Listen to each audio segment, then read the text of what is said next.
À l'école de la vie. Vous êtes à l'école de la vie.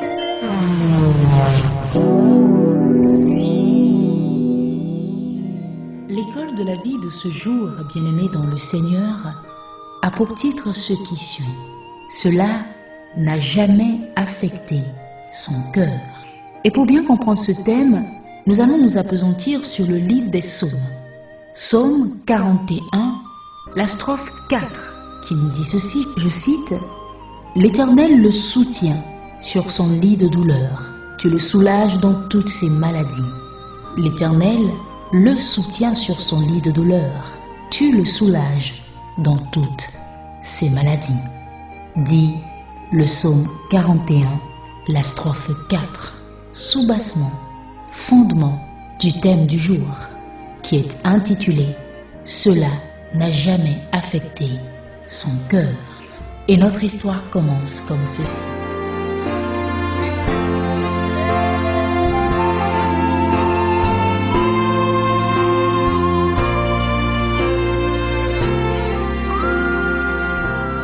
C'est l'histoire de deux malades dans un lit d'hôpital dans la même chambre.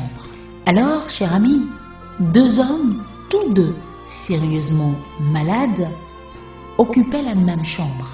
Un des deux hommes pouvait s'asseoir sur son lit pendant 1 heure chaque après-midi afin d'évacuer les fluides de ses poumons. Son lit était placé à côté de la seule fenêtre de la chambre. L'autre homme était obligé de passer ses journées couché sur le dos. Ils parlaient ensemble pendant des heures. Ils parlaient de tout et de rien.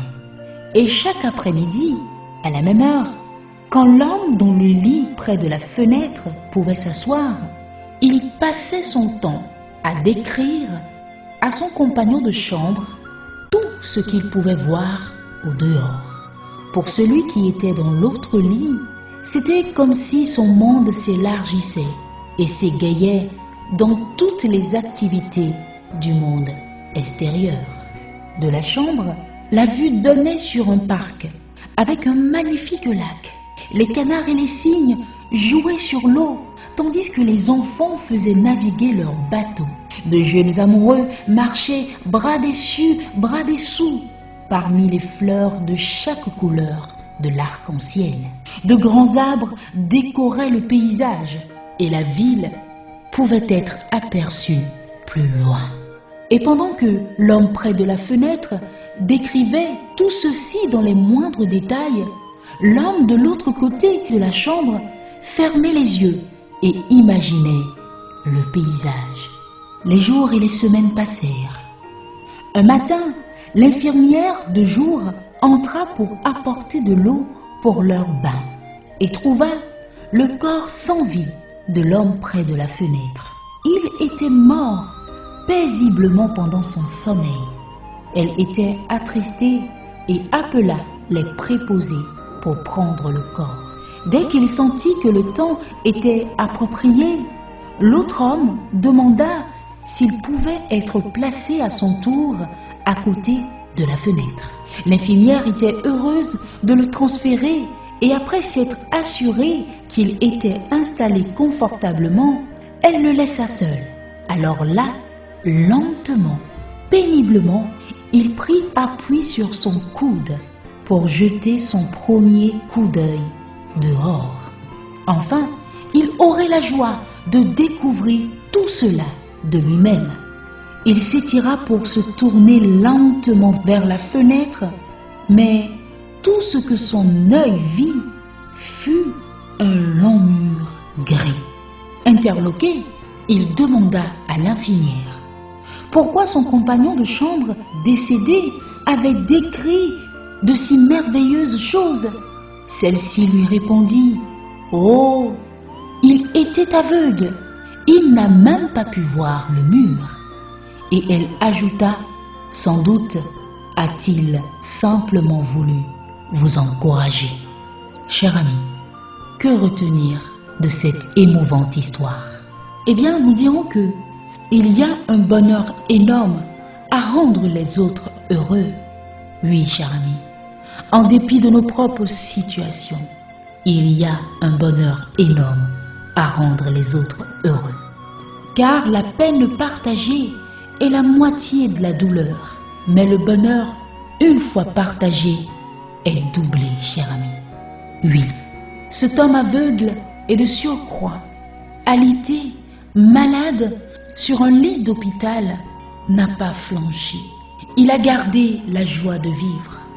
Et oui, cher ami, cet homme aveugle était malade, aussi bien physiquement que émotionnellement. Mais cela n'a jamais affecté son cœur. Oui, cher ami, cela n'a jamais affecté son cœur, à telle enseigne qu'il a partagé son bonheur en étant aveugle avec son compagnon de chambre. Il n'a pas voulu attrister son compagnon de chambre. Bien-aimés dans le Seigneur, la Bible ne nous garantit pas une vie exempte de maladies et de handicap, pas plus qu'elle ne nous assure que toutes nos prières en vue d'un rétablissement seront exaucées, quoique plusieurs le soient. Par contre, elle nous promet une santé spirituelle bien plus désirable que la santé physique. Oui, cher ami, si nous souffrons d'une maladie que Dieu ne retire pas de notre vie ou d'un handicap, nous n'avons pas à céder à l'amertume, ni à la rébellion, ni à l'apitoiement sur soi ou à la culpabilité. Mais comme cet aveugle malade, nous devons faire en sorte que l'affliction, que la douleur, aussi profonde qu'elle soit, n'affecte jamais notre cœur.